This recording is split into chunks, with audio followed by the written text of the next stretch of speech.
Muy buenas, bienvenidos y bienvenidas una vez más a Academia Tamargo, a estos vídeos en los que estamos explicando la Constitución Española de 1978 y concretamente el título primero, que es en lo que estamos ahora mismo, título que lleva por rúbrica de los derechos y deberes fundamentales, y recordar dónde estábamos, dónde lo habíamos dejado en vídeos anteriores.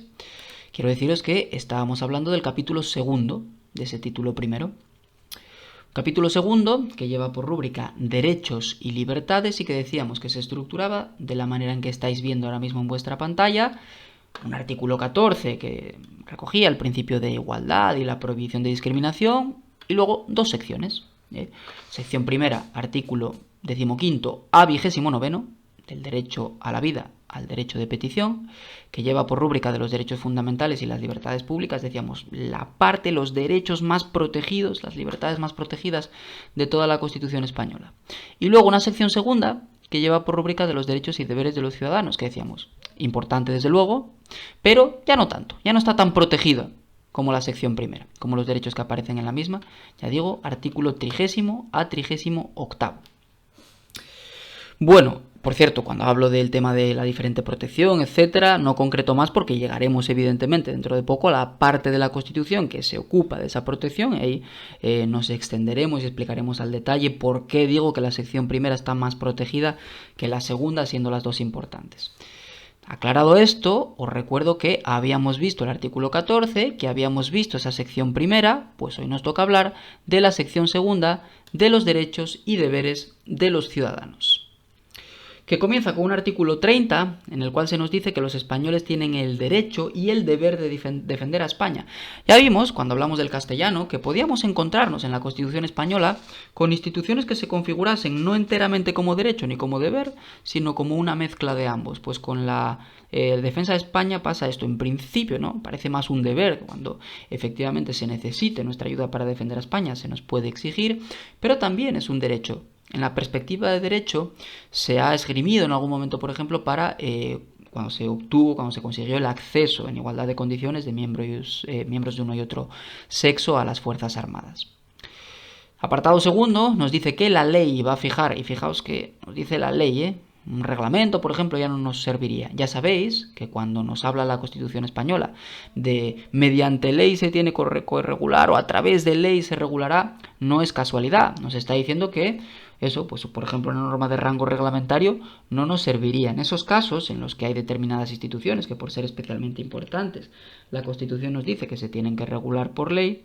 Recordad que hablamos de reserva de ley. Decimos, la Constitución establece una reserva de ley, pues eso, por ejemplo, para fijar las obligaciones militares de los españoles.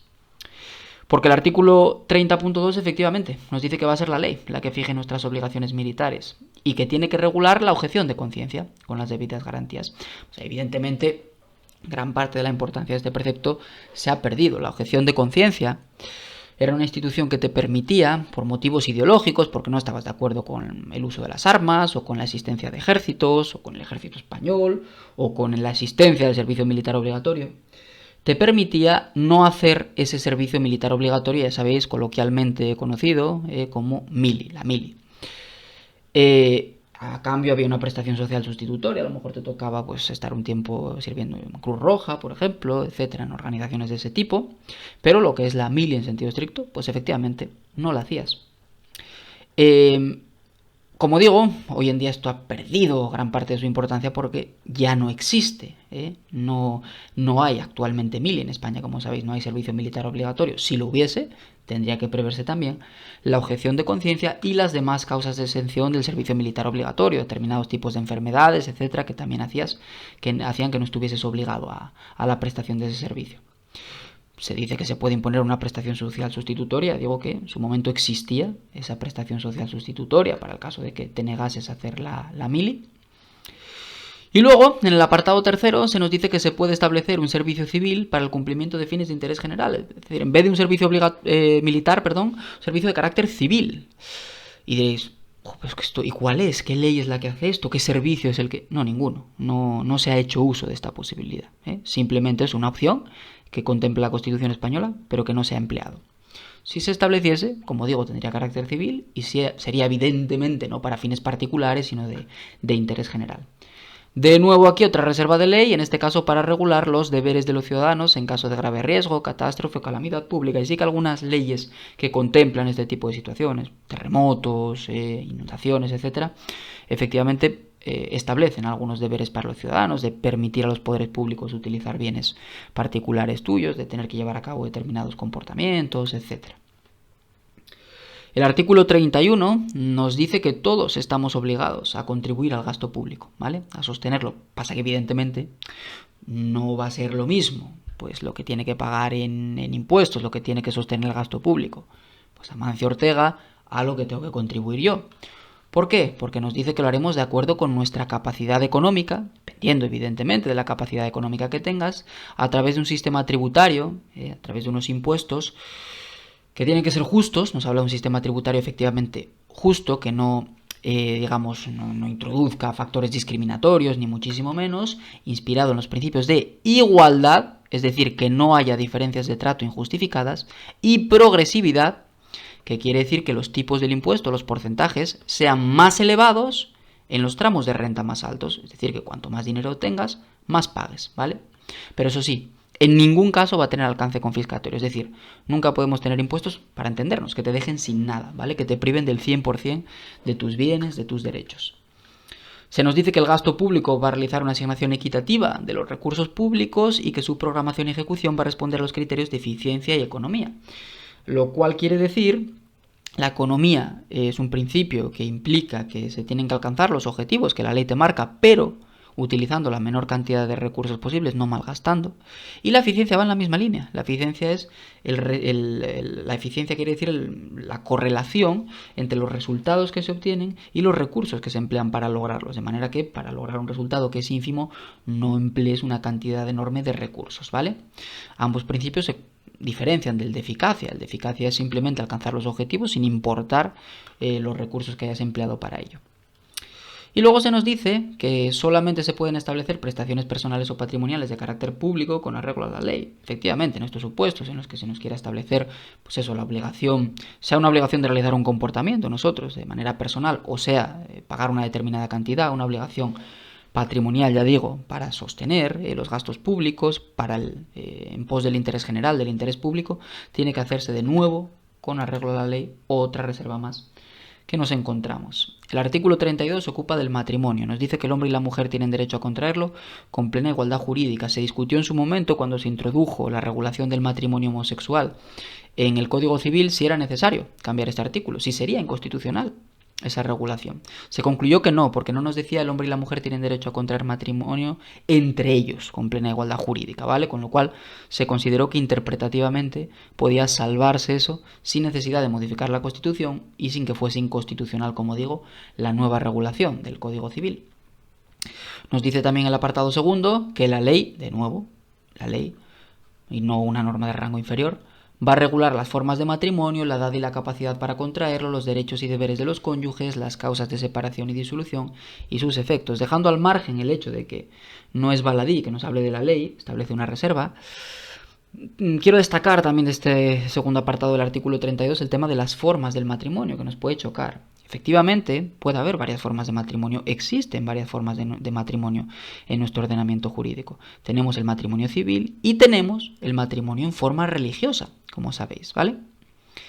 Y luego destacar también el tema de las causas de separación y disolución y sus efectos. A la separación hace referencia expresamente y a la disolución, aunque no utiliza el término divorcio, hombre, parece evidente que no nos está queriendo decir únicamente la disolución por muerte de uno de los cónyuges, con lo cual parece que efectivamente también está contemplando el divorcio. De manera que podemos decir que efectivamente una y otra institución, separación y divorcio, están contempladas, están previstas en la Constitución española y desde luego han sido desarrolladas por la ley. Concretamente, la mayor parte de estas cuestiones, donde se concentra, donde se condensa su regulación, es en el Código Civil actualmente. El artículo 33 nos dice que se reconoce el derecho a la propiedad privada y a la herencia, pero ojo, con una función social de estos derechos que va a delimitar su contenido de nuevo de acuerdo con las leyes. Es decir, no hay una propiedad al estilo romano de tú eres el propietario de una finca, haz con ella lo que te dé la gana, ¿no? A lo mejor hay determinadas actividades que son nocivas para la finca del vecino, que pueden molestarle y que no se te va a permitir realizarlas. A lo mejor en determinados supuestos necesitamos utilizar tu finca, pues por ejemplo, porque hay que realizar una obra pública, hay que pasar materiales por ella. Y ya no digamos cuando hay que expropiar, ¿vale? Algo que veremos en el siguiente apartado. Es decir, no es una propiedad, como digo, absoluta, un derecho ilimitado, sino que su función social, y lo mismo pasa con la herencia, va a delimitar su contenido y en ocasiones puede suponer restricciones al ejercicio de los poderes que en principio tú pudieses pensar que te corresponden como propietario. Y luego en el apartado tercero, como digo, se contempla una figura que es la expropiación. Que te quiten un bien o un derecho por una causa de utilidad pública o interés social, siempre mediante indemnización y siempre de conformidad con lo dispuesto en la ley. Con lo cual la expropiación exige 3 garantías. Punto número 1, respeto a lo dispuesto en la ley. Tenemos una ley de expropiación forzosa que establece cuál es el procedimiento que se tiene que seguir en estos casos. Segundo, que haya un presupuesto habilitante muy claro, que es una causa justificada de utilidad pública o interés social. Oye, queremos hacer llegar agua potable a este pueblo y la traída hay que hacerla pasar, no hay otra manera, hay que hacerla pasar por tu finca. Pues habrá que expropiarla. Y mediante la correspondiente indemnización. Es decir, vale, expropiáis la finca para hacer pasar la traída, pero hombre, me daréis algo a cambio, efectivamente. Va a haber una indemnización que a efectos de expropiación se habla en estos casos de justiprecio, una palabra que seguramente en alguna ocasión habéis escuchado. El artículo 34 nos habla del derecho de fundación. Hablamos, cuando vimos las asociaciones, hablamos de las personas jurídicas. Decíamos, hay determinados entes que tienen personalidad jurídica propia, diferenciada de cada uno de los miembros que lo integran. Hablábamos de las asociaciones, que eran pues conjuntos de personas, ¿no?, que conformaban esa persona jurídica. Pues las fundaciones son más bien conjuntos de bienes, ¿vale?, que suponen la formación de una persona jurídica. Son bienes afectados a un fin de interés general, bienes que se adscriben a esa finalidad, ¿vale? Pues se reconoce el derecho de fundación para fines de interés general y con arreglo a la ley no puedes dejar unos bienes, un patrimonio, para lograr un fin de interés particular, interés lucrativo y pretender que eso sea una fundación. No, las fundaciones son para alcanzar fines públicos, fines de interés general. Hay pues fundaciones en pos de la investigación científica, la investigación médica, para promover la literatura, etc. Aquí en Asturias, por ejemplo, tenemos la Fundación Fernández Lema. Una mujer, Dolores Fernández Lema, falleció. En su testamento dijo, quiero constituir una fundación con este conjunto de bienes que se van a invertir de esta manera, claro, para que sigan generando más riqueza, más bienes, y que todos los años pues haya un certamen literario en la que se entregue un premio al mejor relato corto en castellano, otro al mejor relato corto en asturiano y también para los mejores estudiantes del Concejo de Valdés, para los mejores expedientes, pues una beca. Efectivamente, eso es un fin de interés general, promover el éxito académico, promover la literatura, tanto en castellano como en asturiano, son fines de interés público, de interés general. Bueno, pues eso es una fundación, ¿vale? Fijémonos que se nos dice con arreglo a la ley, aquí tenéis la ley 50/2002 de 26 de diciembre de fundaciones, que es la norma en vigor en nuestro ordenamiento jurídico para regular esta cuestión.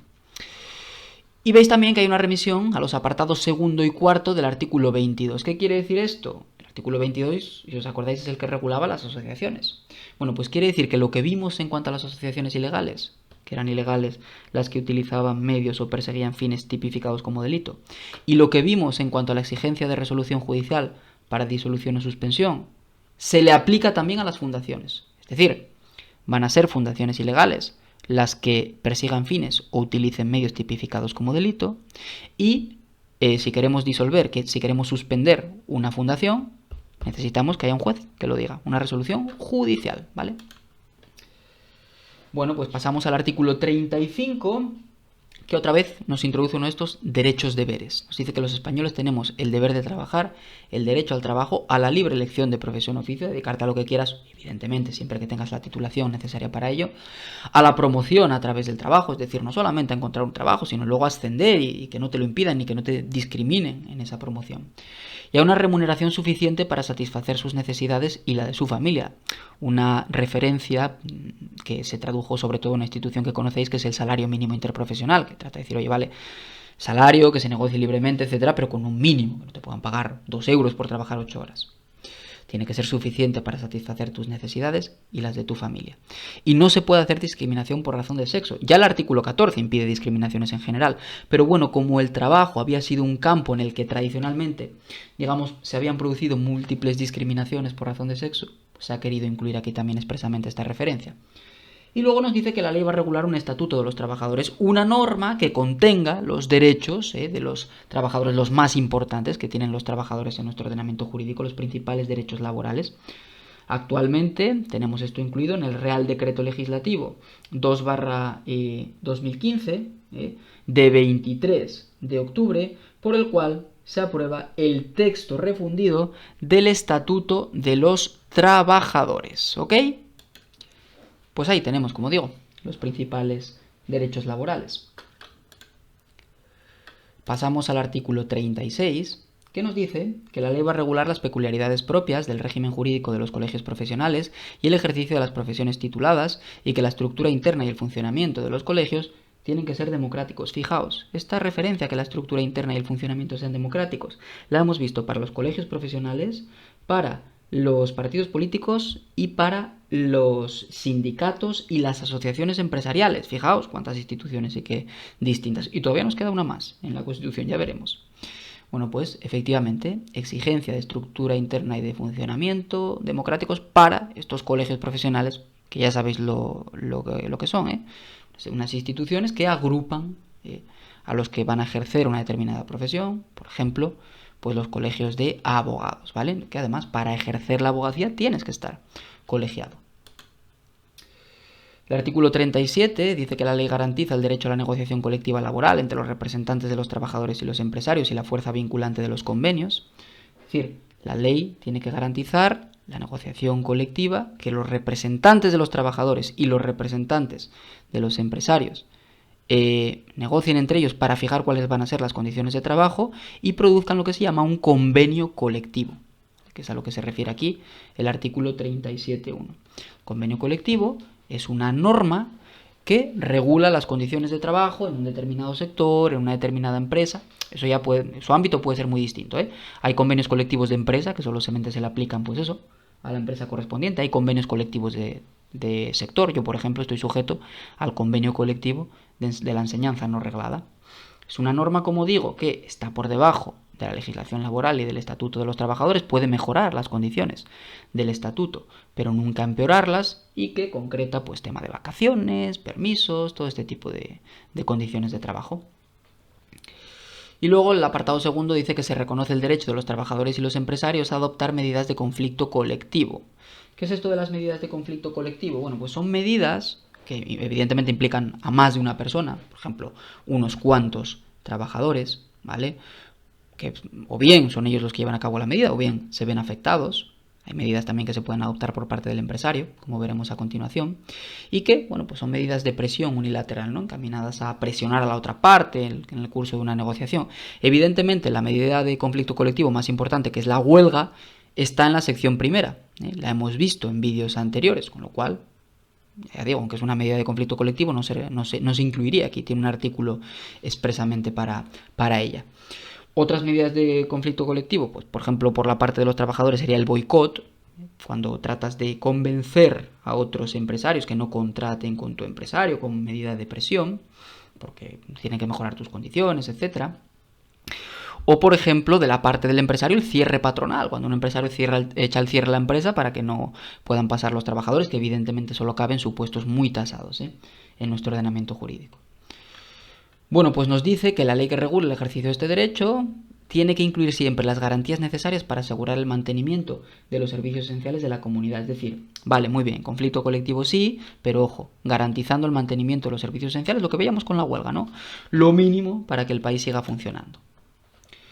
Y luego el artículo 38 nos dice que se reconoce el derecho a la libertad de empresa en el marco de una economía de mercado, y que los poderes públicos garantizan, protegen su ejercicio, la defensa de la productividad, de acuerdo con las exigencias de la economía general y en su caso de la planificación. Lo más importante aquí es que tengamos en cuenta que existe la libertad de empresa en nuestro ordenamiento jurídico. Es importante también tener en cuenta otra cosa, que se pregunta a veces, ¿cuál de estos tiene la consideración de derecho fundamental? Y nos ponen o libertad de empresa, que la estamos viendo en este artículo 38, o propiedad privada, que hemos visto antes en el vídeo de hoy, en el artículo 33, y nos suena muy importante, y nos suena derecho fundamental. Pues no lo es, no está en la sección primera, está en esta sección segunda, como estamos viendo. Con lo cual lo más importante es saber que se reconoce la libertad de empresa, saber que no es un auténtico derecho fundamental, una libertad pública, y que se reconoce en el marco de una economía de mercado, lo cual parece indicar, ¿no?, que estamos en un sistema capitalista. Todo esto, evidentemente, se desarrolla mucho más, y también la referencia a la planificación, etcétera, en el título séptimo de la Constitución española, que es el que se ocupa de economía y hacienda. Pero bueno, nosotros lo vamos a dejar aquí, es lo que teníamos que ver en este vídeo. Muchísimas gracias como siempre por la atención, espero que todo haya quedado claro y nos vemos en el siguiente vídeo en el que continuaremos con la Constitución española. Un saludo a todos y todas, chao.